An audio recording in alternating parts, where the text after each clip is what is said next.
ఎప్పుడు ఇచ్చారు ప్లాట్లు? 2012 ఇచ్చారు. ఎన్ని గజాలు? 60 గజాలు ఇచ్చారు. అంటే పట్టాలు ఇచ్చిరా ప్లాట్లకి? పట్టాలు ఇచ్చారు. మళ్ళీ తెలంగాణ స్టాఫ్ తీసుకున్నారు. అది ఈ జాగాలు ఏం చేస్తారమ్మా మీకు ఇల్లు ఇస్తామని చెప్పేసి తీసుకున్నారు. తీసుకొని జిరాక్స్ వద్ద పెట్టుకొని అందుకే ముంజాగ్రత్తగా పెట్టుకొని జిరాక్స్ పెట్టుకొని ఇచ్చినాము.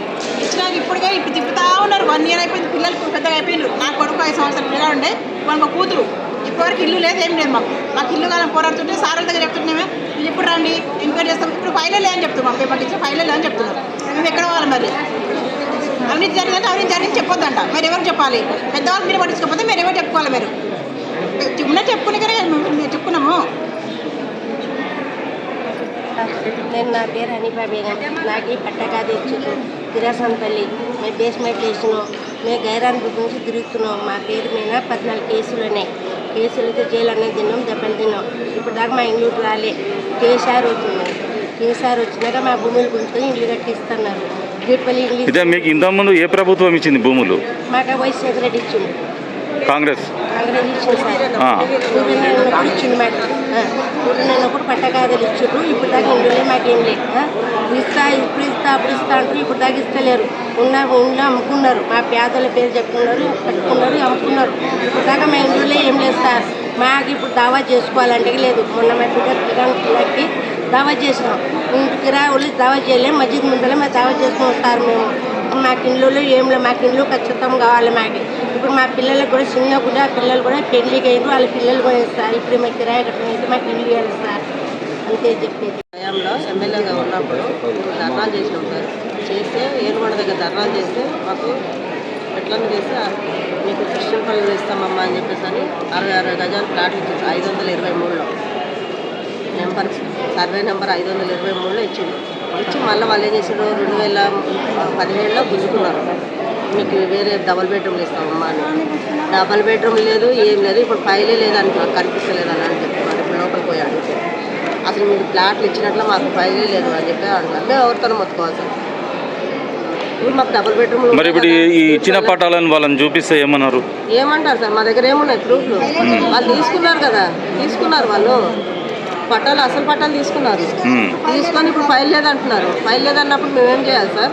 ఇన్ని రోజుల నుంచి ఏమో ఎంక్వైరీ చేస్తున్నాం అన్నారు. ఇప్పుడేమో ఎంక్వైరీ లేదు, ఏం లేదు.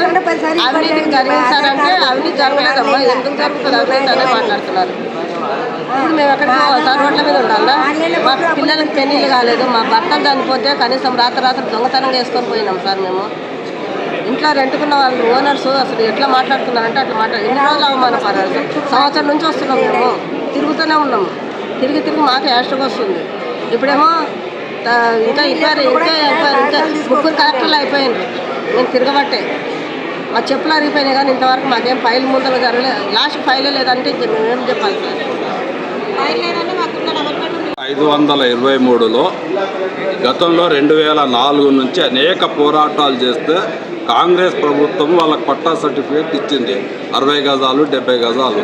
తెలంగాణ రాష్ట్రం వచ్చిన తర్వాత కేసీఆర్ గారు ఉండి డబుల్ బెడ్రూమ్లు కడతామని ప్రకటించిన తర్వాత మీ అందరికీ డబుల్ బెడ్రూమ్లు ఇస్తాము, మీ పట్టా పేపర్లు వాపీస్ ఇవ్వండి, మీ భూములు కూడా వాపీస్ ఇవ్వండి అని చెప్పి అప్పట్లో రోజ్ కలెక్టర్ గారు, అప్పట్లో మినిస్టర్ శ్రీనివాస్ గౌడ్ గారు ప్రకటించారు. హామీ కూడా ఇచ్చారు. పత్రికల్లో కూడా వచ్చింది మీ డబుల్ బెడ్రూమ్లు ఇస్తామని చెప్పి. మొత్తం సుమారు 900 మంది వాళ్ళ పట్టా సర్టిఫికేట్లు అవన్నీ వాపీస్ ఇచ్చిన తర్వాత ఒక లిస్టు తయారు చేసి వీళ్లకు మనం డబుల్ బెడ్రూమ్లు ఇస్తామని ప్రకటించిన తర్వాత శ్రీనివాస్ గౌడ్ అప్పట్లో ఉన్న తహసీల్దార్లు పూర్తిగా అవినీతికి పాల్పడి అర్హులైన ఇలా డబుల్ బెడ్రూమ్లు ఇవ్వకుండా అది మొత్తం అమ్మేసారు. ఇవాళ డబుల్ బెడ్రూమ్లు గెస్ట్ హౌస్ల లెక్క పనిచేస్తున్నాయి. కార్లు ఉన్న వాళ్ళకి డబుల్ బెడ్రూమ్లు ఉన్నాయి, బంగ్లాలు ఉన్న వాళ్ళకి డబుల్ బెడ్రూమ్లు ఉన్నాయి. మహబూబ్నగర్ నియోజకవర్గంతో సంబంధం లేని కర్నూలు వాళ్ళకు, నారాయణపేట వాళ్ళకి డబుల్ బెడ్రూమ్లు ఉన్నాయి. వాళ్ళ పట్టాలు గుంజుకున్న వాళ్ళకి మాత్రం డబుల్ బెడ్రూమ్లు ఇవ్వలేదు. మొన్న 16 తారీఖు నాడు ఈ కలెక్టర్ గారిని కలిస్తే విచారణ జరుపుతామని చెప్పి వాళ్ళు విచారణ జరిపి ఏమి ఇచ్చిందంటే ఇప్పుడు మీకు సంబంధించిన ప్లాట్లు ఏమీ లేవు, ఇక్కడ డబుల్ బెడ్రూమ్లు లేవు, మీకు ప్లాట్ ఉంటే చెప్పండి ఇందిరమ్మ ఇల్లు కడతామని చెప్తారు.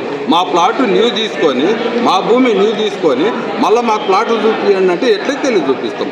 మా ప్లాట్ గుంజుకుంటే బేసిమెంట్లు కట్టిన ఇళ్లను కూలగొడితే నీవు తీసుకుంటే గతంలో శ్రీనివాస్ గౌడ్ ఒక్కడే అవినీతి పరుడు ఉన్నాడేమో కానీ ఇప్పుడు కాంగ్రెస్ ప్రభుత్వం వచ్చిన తర్వాత గల్లీకి ఒకటి అవినీతి పరుడు మారిండేమని అనిపిస్తుంది.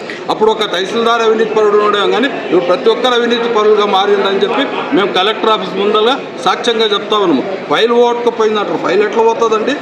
ఆఫీస్తో మీరు జీతాలు తీసుకోవట్లేదా? ఆ జీతాలు ఎవరి? మీరు ఫైల్ పోగొట్టుకుపోయిందంటేనే మీరు అవినీతికి పాల్పడుతూ ఉన్నారు.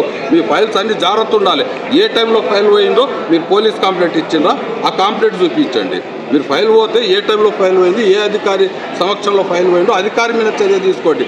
ఫైల్ పోయిందని నోటి మాట మాట్లాడి నోర్లు ముయించడం కాదు.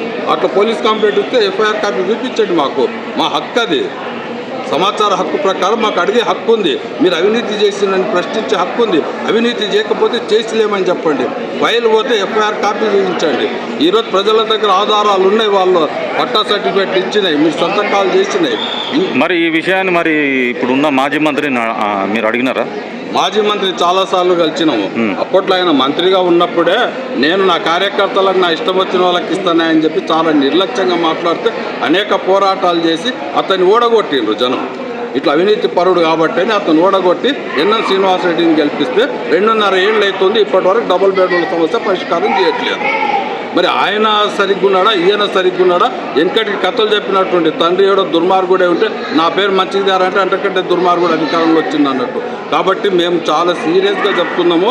కడుపుగాలిన పేదవాళ్ళు, ఒంటరి మహిళలు, భర్తలు లేని వాళ్ళు, అదేవిధంగా అనారోగ్యంలో ఉన్న వాళ్ళు మీరు పట్టా సర్టిఫికేట్లు గుంజుకున్నారు, డబుల్ బెడ్రూమ్ ఇస్తామని చెప్పి రోనాల్ రోజ్ గారు హామీ ఇచ్చిండ్రు.